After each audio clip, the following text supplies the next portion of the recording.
And once again, good morning. It's a great day. I was reminded of a joke yesterday with a guy was saying, he said, the newsman comes on and he says, bad weather tomorrow. It's going to rain. And he says, and the man who sells umbrellas is saying, great day tomorrow. So we need to understand that every day is a great day. But it's great because our mindset, who we are, is stayed on God.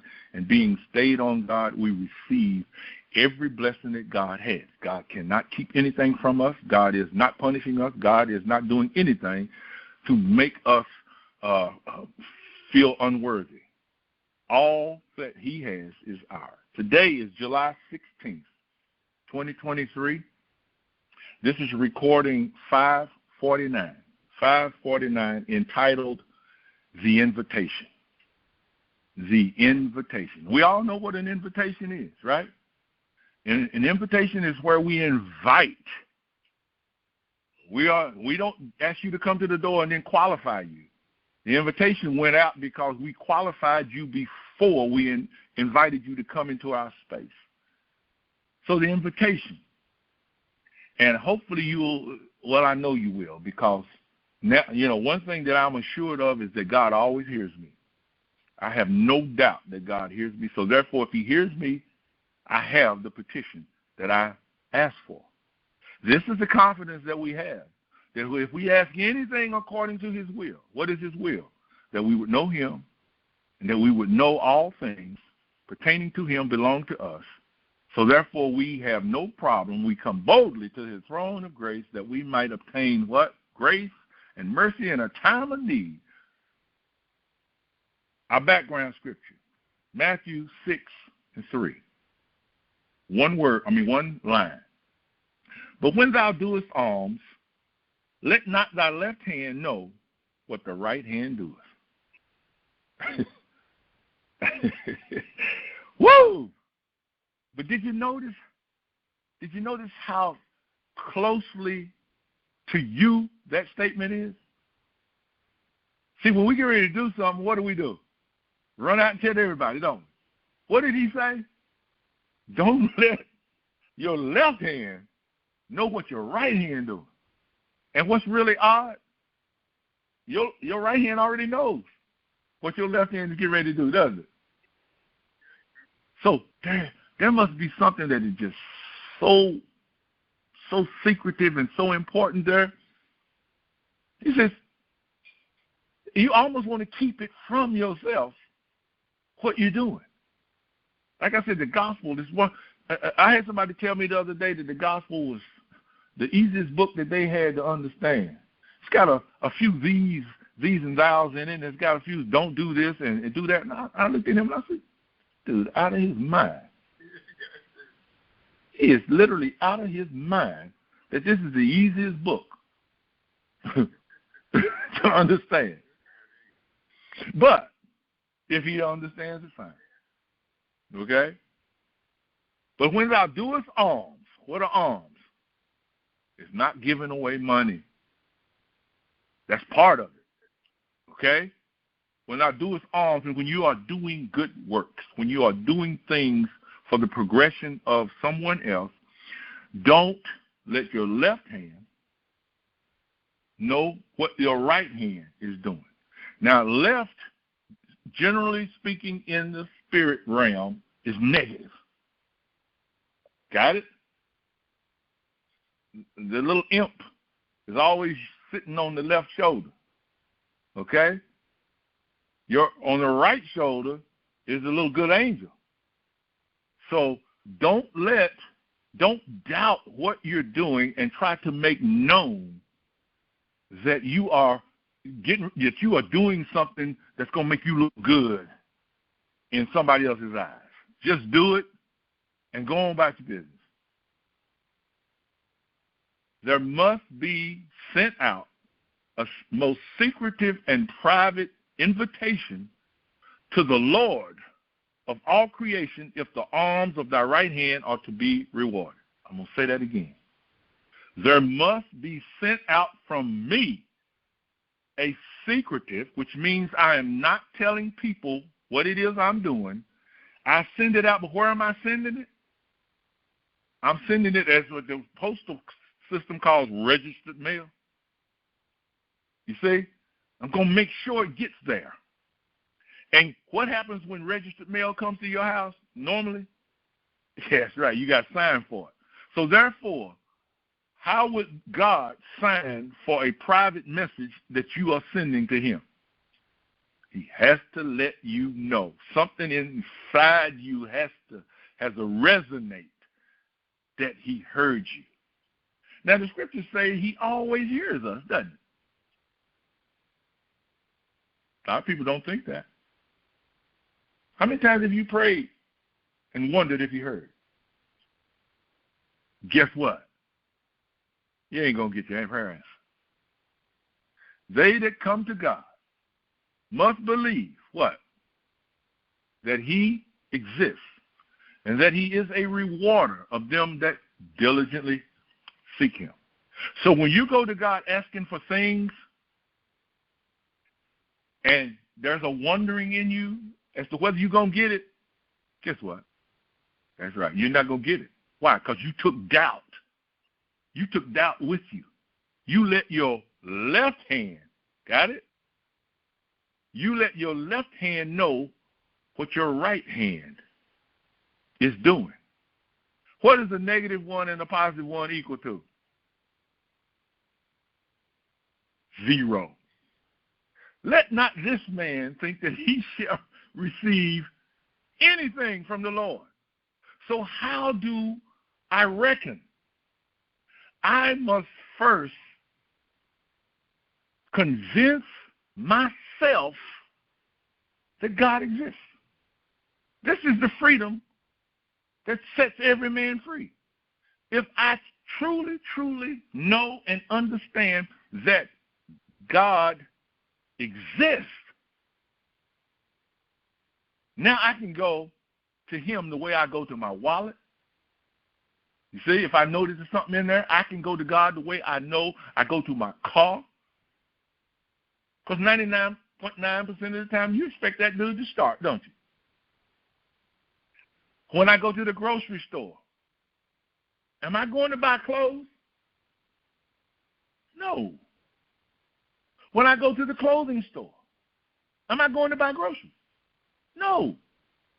Because I believe that where I'm going, it's going to be filled with infinite possibilities. Now, here's the thing that separates the believer from the non-believer. The believer believes that every one of those ideas belongs to him. The non-believer goes in saying what?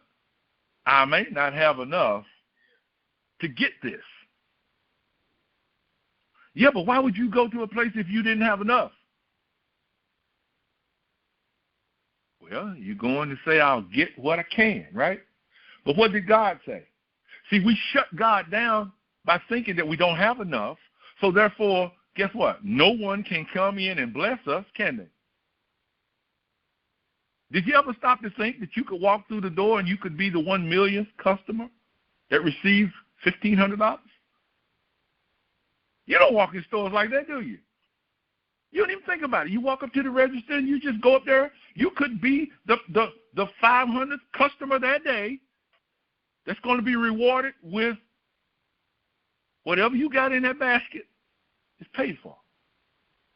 Or, and I know y'all know this, there's a man that frequents the little general down here, and you can walk in that store and he not be in that store. But you can walk in that store and walk up to the counter, and he'll be standing over to the side, and guess what he'll say? I got that. Y'all know him.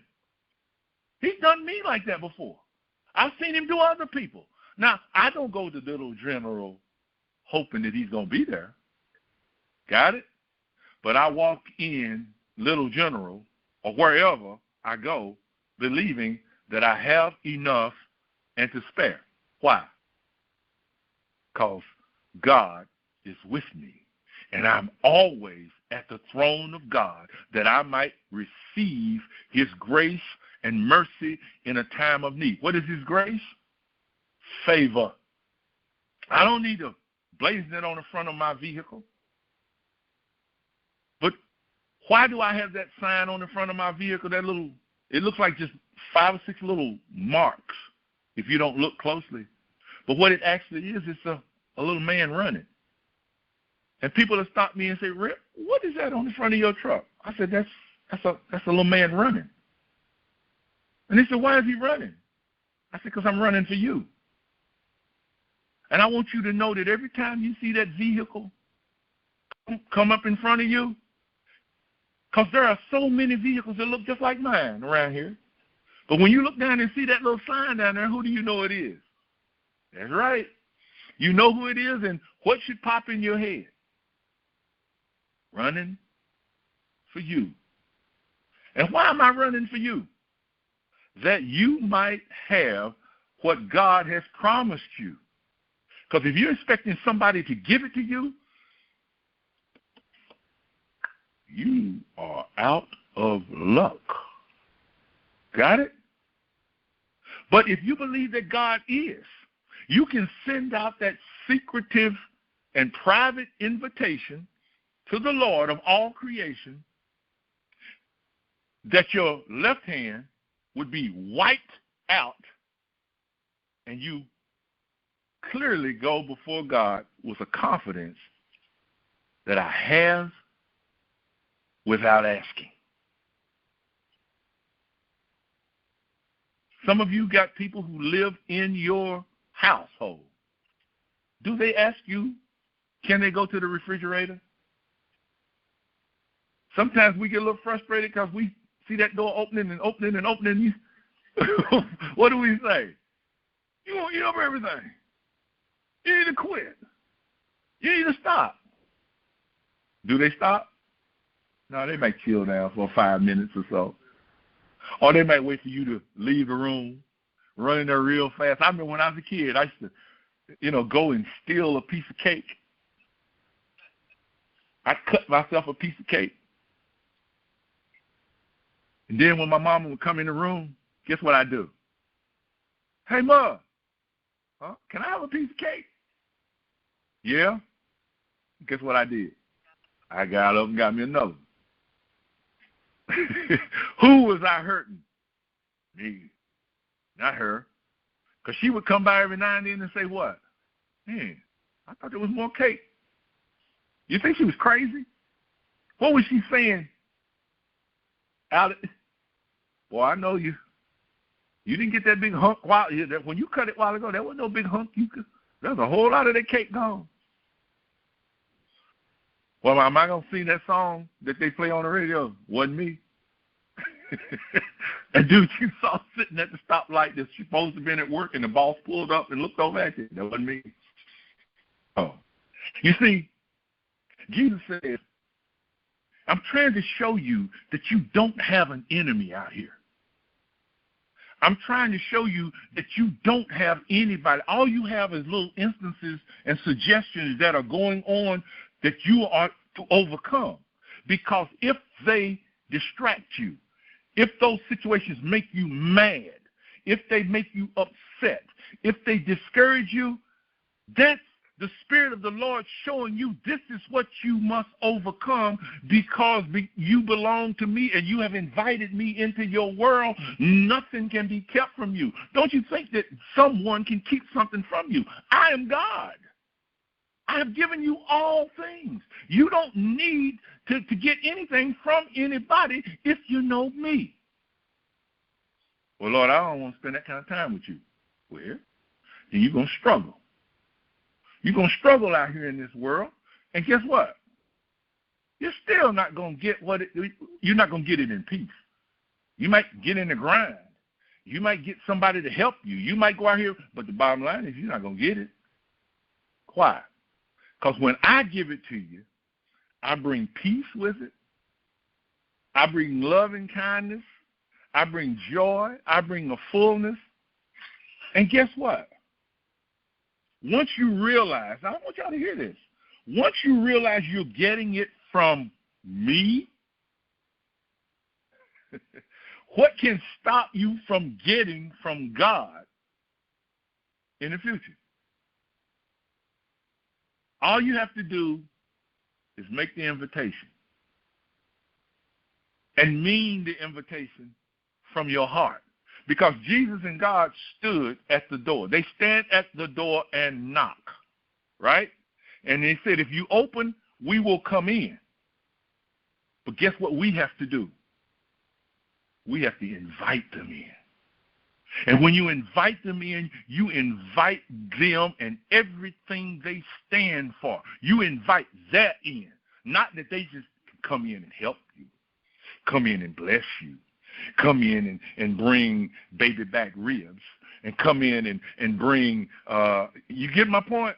Nike shoes. No, that's what the church is doing. That's what the church people out there are doing. They're inviting God in because they've not been able to find or get what they want in the grind. So they go to God, and yeah, he came in. But guess what you didn't do? You didn't invite him. Because when I invite you, I'm saying, I'm asking that everything that you represent come and let us get to know each other. Because God says, when you get to know him, you'll want nothing else. You will fall so in love with God that when somebody says to you, like a man told me the other day, I just want you to be encouraged. And I said, dude, you don't need to go there. I said, this taste of freedom that I have now, I can go anywhere in the world I want to. I can preach anything I want to preach, and I do not have to give an account to anybody as to what I'm saying. And the thing about it is, I don't have to go look for people to preach to. Got it? Because the people I'm going to go to are going to want me. They're going to invite me because they see the substance of what I'm preaching. What's the substance? That you might be free. Got it? He who the Son makes free is free indeed. You shall know the truth. You not shall know of the truth. It's time to stop knowing of the truth. You shall know the truth, and the truth will set you free. With all of that invitation, with all of that said, the invitation goes out, and we know now that what we ask of him is going to be rewarded. Why? Because we have placed ourselves under a submission that will not fail. See the things that have to be in the right place for us to talk to God? We must believe that he exists. We must believe that he is a rewarder of them who invite him in. Jesus said, broad is the road that goes to destruction, and the whole world's running at it. Narrow is the path that leads to eternal life. And he said, very few find it. And before I get into this prayer, I want you to understand one thing. Jesus said the kingdom of heaven is where? Within. He said you can't see it. It doesn't come with observation. So therefore, that nullifies us talking about pearly gates and streets of gold, right? And gates, because you can see those things. City coming. Now, John said, I saw a new heaven and a new earth coming down. What is he seeing? He's looking into his consciousness, and he's seeing perfection. And that perfection is taking on the concept of gates and pearls and gold and streams. But Jesus said, you can't see it. But then he told Nicodemus, except a man see the kingdom, he can't enter in. So where must this kingdom be seen? Within. And what then is heaven but the fulfillment of every aspect of God, right? Every point of God is in the kingdom, and every point is already within you. Now, Jesus understood every aspect of God. He said, heaven and earth now belong to me, all power and authority. There is nothing being withheld from me. Where was the fullness of the kingdom of heaven located with Jesus? It was located in his understanding, wasn't it? He knew that he knew everything. Get this. He knew everything about everything, and he doubted nothing about God. That's the kingdom of heaven, right? How many people you think gonna make it to heaven, if that's what heaven is? Because you got all kinds of doubts, don't you? You got all kinds of stuff you don't understand. You got all kinds of questions. You got all kinds of things you react to and that you do based on somebody doing something for or against you. And yet, the kingdom of heaven is the fullness of the understanding of everything, which Jesus had. How many people going to make it to heaven, y'all? Not very many. That's what he said. He said very few are willing to make that invitation, to invite me and my Father in. Very few. And then sit down and have their thinking retrained, renewed. Very few. He says, but there are a few going to get there. How willing are you to put yourself under a training regimen? I feel I got to go here. An electrician, a person who is now an electrician. Y'all remember Brother Holiday, who worked on electricity around our neighborhoods right now. At one point in time, he didn't know anything about electricity. Got it? And he had to go to school, a school of learning, where all of that information was compiled, right? Now, it wasn't just compiled in the University of so-and-so or in the so-and-so, but it's the same information, and they're teaching it. He had to go there, and he had to submit himself to all of that information. And he had to sit in the misunderstanding that he had until it became understanding, right? And when he was proficient enough to go, he had to go out probably with someone who knew more than he did as an apprentice, so he could learn on the job. But at some point in time, he got to the point where he could go out and do all of that stuff on his own, right? Was it not still the compilation of information, doing the speaking from where he went to get it in the beginning?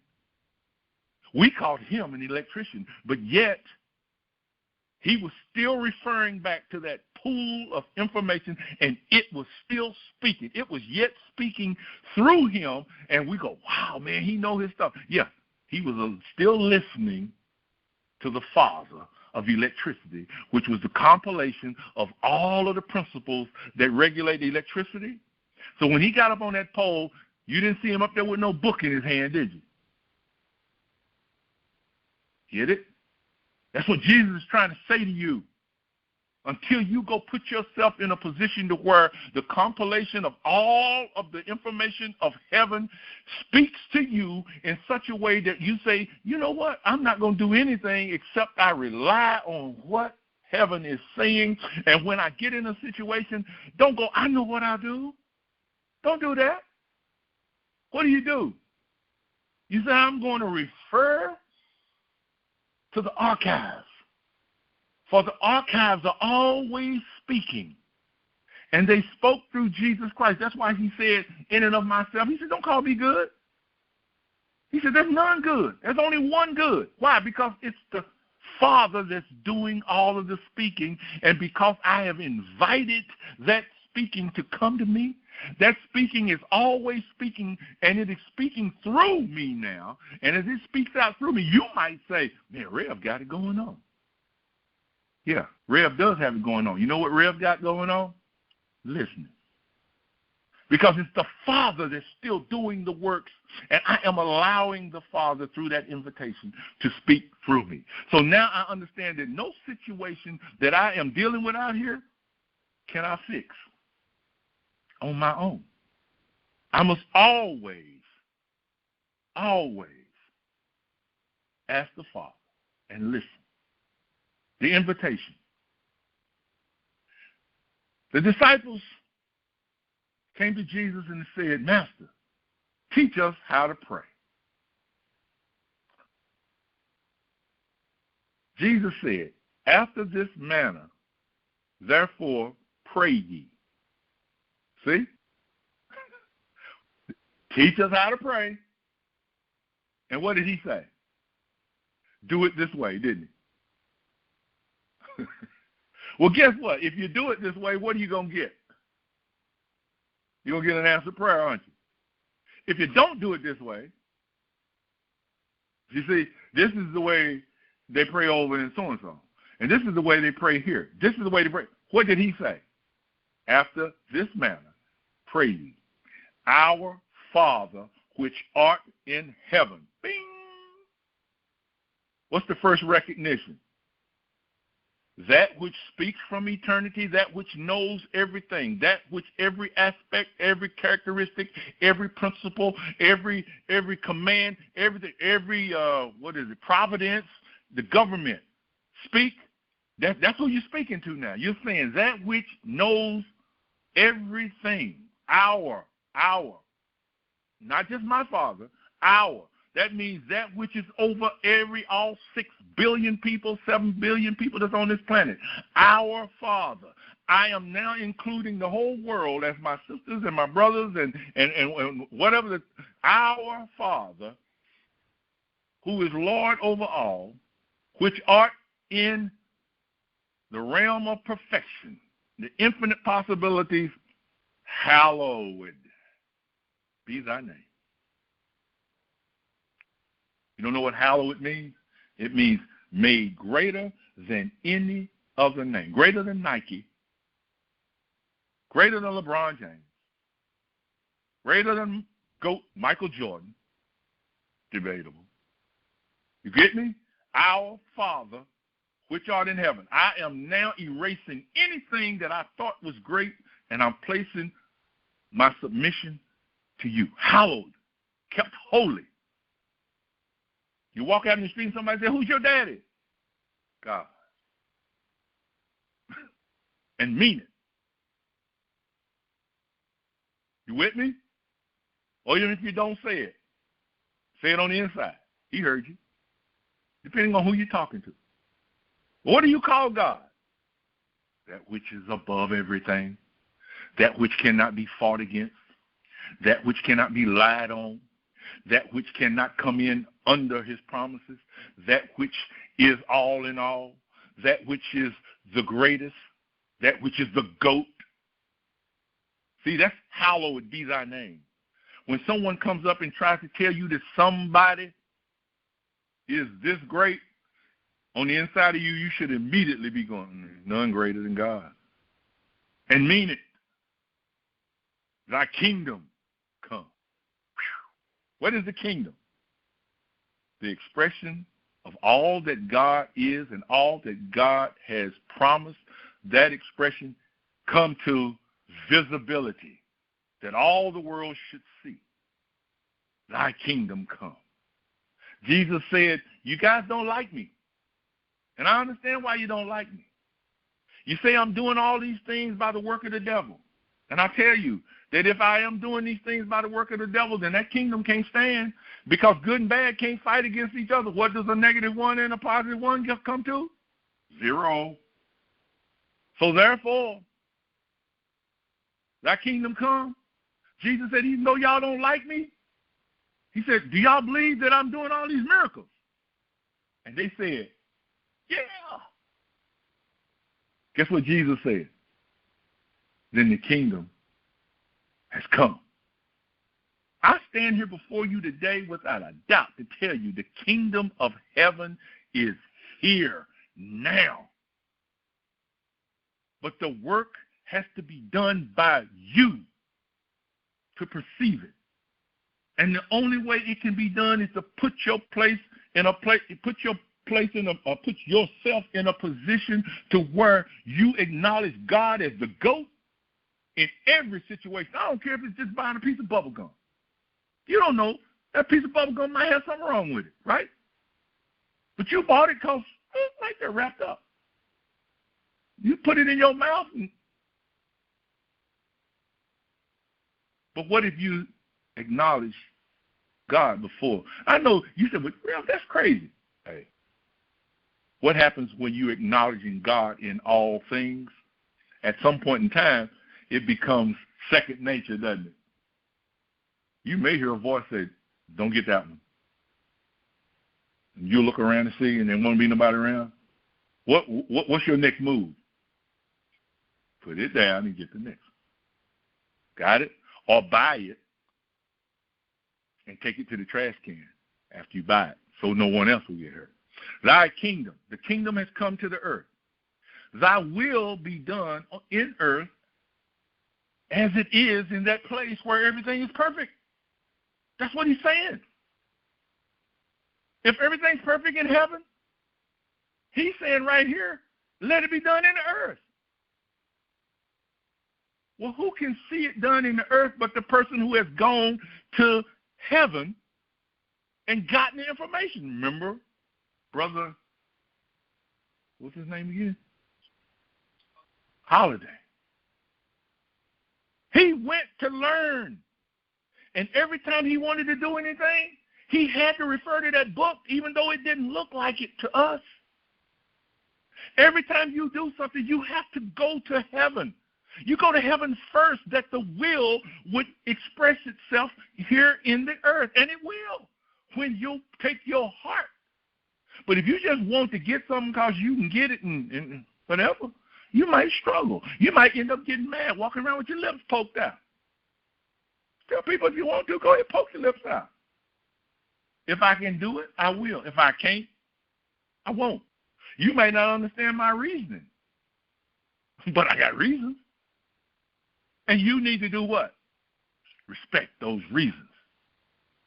So what if I'll go to get it myself? Go put yourself in a position where you believe that God is. Got it? And you say, look, you know what, Lord? I'm not coming to you for that thing. I'm coming to you for a righteous judgment. I'm coming to you because you are God, and I want you to judge me. I want you to judge I want you to judge who I am. That thing may just come to you on its own, or as that movie my wife and I was watching the other day, this one man was upset with his son because his son did not go out and buy all these certain toy that he wanted sold because he was going to have a good sales season by selling this toy. But the son thought that, no, this would be better for people to have, so he didn't do it. Everybody went out, all other stores, and everybody went out and bought that toy and sold it. Okay? Because it looked good. It worked good. But guess what happened? They found a malfunction. Get it? They found a malfunction in the toy. And now everybody's doing what? Taking it back, and the stores are losing their sales while this guy over here is selling out on the other product that he thought. See, sometimes we just don't know. We have a vision where we look out and see something. Thy will be done in earth as it is in heaven. The will of heaven, how complete is it? That's right. So whatever is done in heaven, if I know it's done in heaven, what's it going to look like in my world? That's right. Very few people are willing to put themselves in that position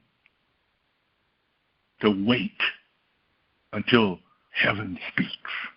And when heaven speaks, it always speaks from where? Where's heaven? It's not going to speak from out here.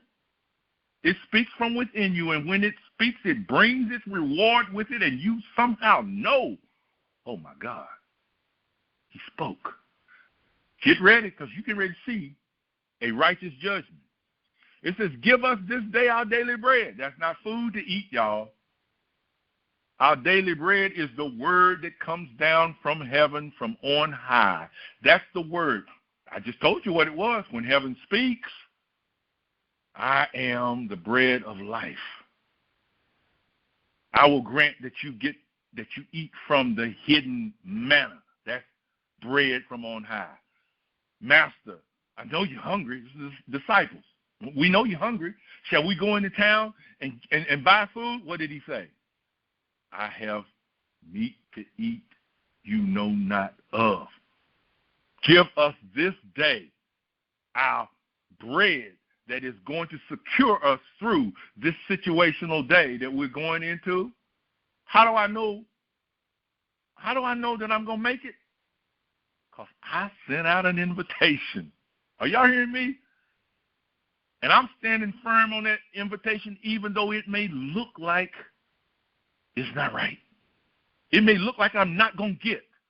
It may look, but the bottom line is, Father, I sent this out. Give us this day. What? God can speak a word in you and peace will flood you like you wouldn't believe, and you won't care whether you get whatever it was you were looking for, because you'll be so overwhelmed with what? The Father spoke. That's the greatest gift there is, y'all. The Father speaking from within. Give us this day. Forgive us our debts or trespasses. I do some things that's wrong. And forgive us our debts as we forgive. I get forgiven based on what? How I forgive. If I don't forgive, guess what? Don't be no question. You walking around carrying all against somebody? Forget praying to God. Forget it. I don't care what they appear to be doing to you. He said forgive them. Why? Shoot, man. That's my daddy. And he's going to give me all the things I want if I forgive. So I'm going to make a decision not to have. Can you see what I'm saying? I'm going to make a decision not to have because I don't like what you're doing. And if I can't forgive, you know what I'm going to do? I said, Lord, I need a little help. I need a little help. In and of myself, I don't know how to forgive this person. But I know in heaven, hello, you know. So I'm coming for you to help me over this precipice. Forgive me, Lord, as I choose to forgive. Lead us not into temptation. To me, I've always had a problem with that. Would your dad, mom, sister, brother, whatever, would they take you into a bad situation? No, they won't. They won't, bro. Don't even contemplate it. I mean, how many of y'all here are going to throw each other under the bus? Right. That's what I mean. How many are going to set you up to get the police to come get you? Ain't going to happen. So why would God lead you into something that's going to tempt you to not trust him? No, that actually means, but deliver us from evil, lead us away from the distraction. Don't lead us to be tempted, but lead us away from the distraction, because great is thy love. Great is thy wholeness. You love us so much that when you sent Jesus to the earth, who did he say, oh, you deserve to get what you get? Let's think about this. Jesus Christ came to the earth and he told his disciples in a 3-year period of time, he said, I've come here to be crucified. I come here to set men free. And the freedom that I'm going to gain from this, you all are going to gain, right? Man is going to kill me because it does not like the truth. Man runs from the truth. Man does not want to know the truth, and he will lie about the truth to stay, because he thinks that these people over here can help him or keep him sound. So Jesus is saying, this is what I'm going to do over a 3-year period. He said, the dead are going to be raised, the blind are going to see, the deaf are going to hear, the captives are going to be set free, those who are mourning are going to be comforted, The acceptable day of the year is come, and then we find him up on a tree talking about, God, why have you forsaken me? Whoa! And dude, the thief on his right is saying, you know what, man, you ain't done nobody wrong. Where you go, I want to go with you. And Jesus is saying, God has forsaken me? Come on, y'all. Throw that story in the trash can. Throw it in the trash can. I come that you might have life, and that you might have it more abundantly. Jesus says, I have got to make these people mad. I got to make them so mad that they will kill me. That was his purpose. In fact, he said, they will think that they killed me. I got to do this. He said, but after 3 days, what's going to happen? I'm going to get up, and that will be proof to you that God is life, and God alone is life, and no man taketh your life from you. And you got to go, OMG. And Jesus says, but you need to understand one thing. You don't have to make them mad. You see, I'm going to leave you with an understanding of heaven that when these people get reviled and they started doing nasty things and whatnot, you can remember what I did, and you go into your secret place where you sent out that invitation, and you be still and understand that God is God, and there is no weapon that can be formed against you that will prosper. You can just turn from that ugly scene and just say, I'm good.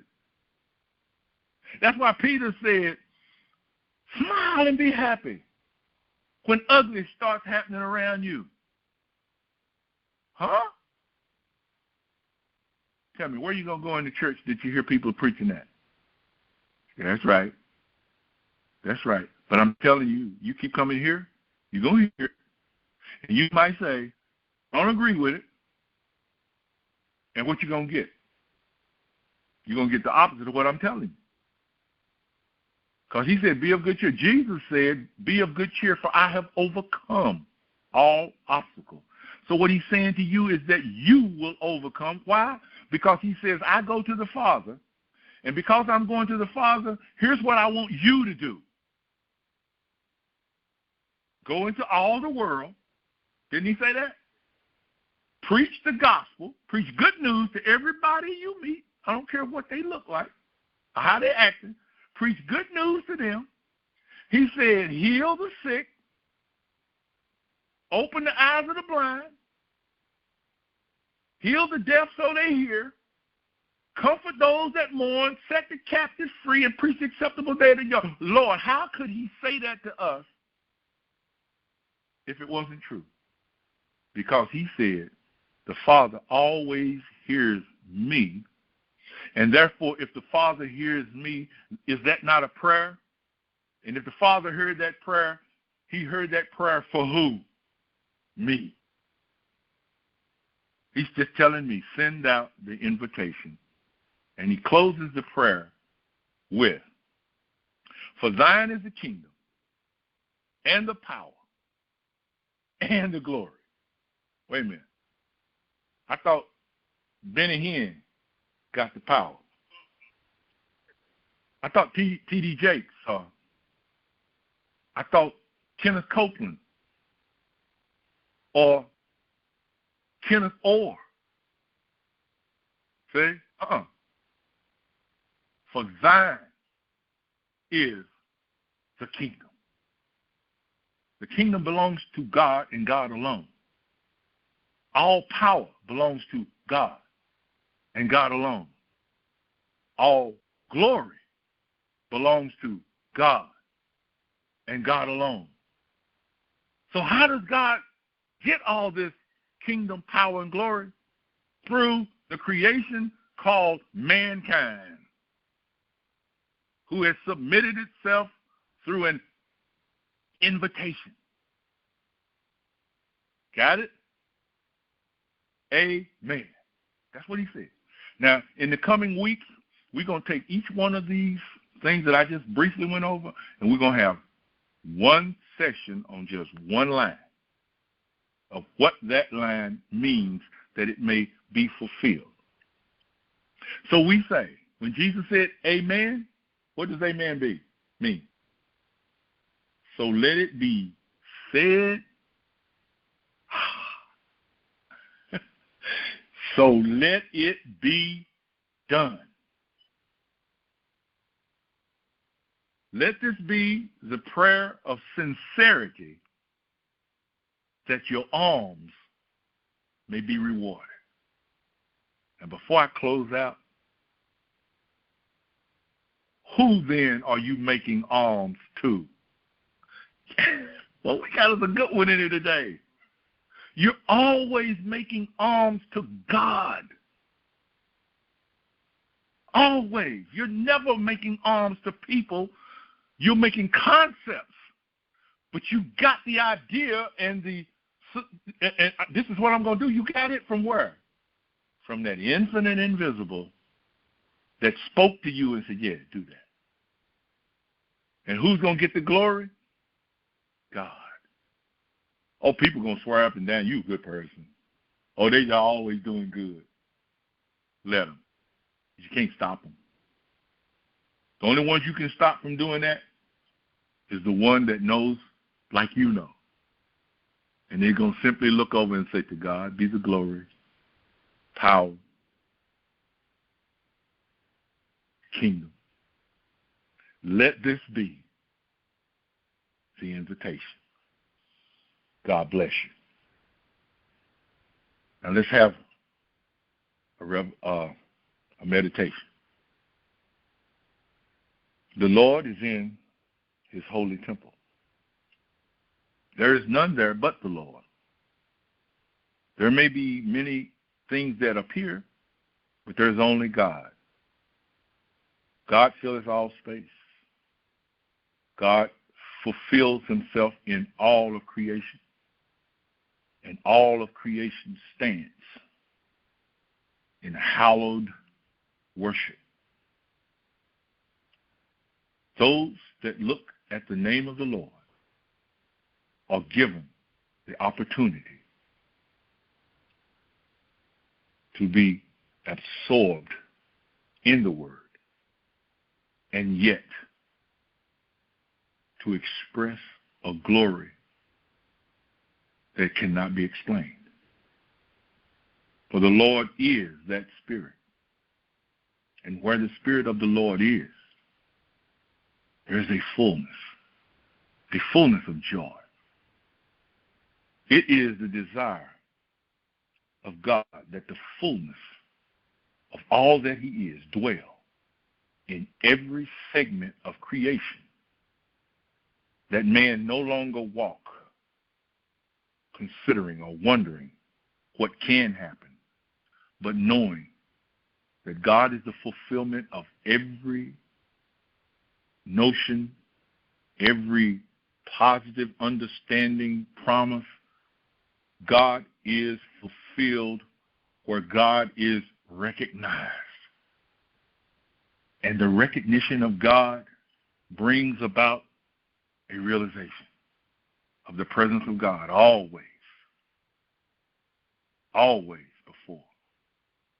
And the realization of this presence brings about an automatic demonstration. God cannot be mocked. For where I am, the Spirit of God is. And where God is, I am. I and my Father are one.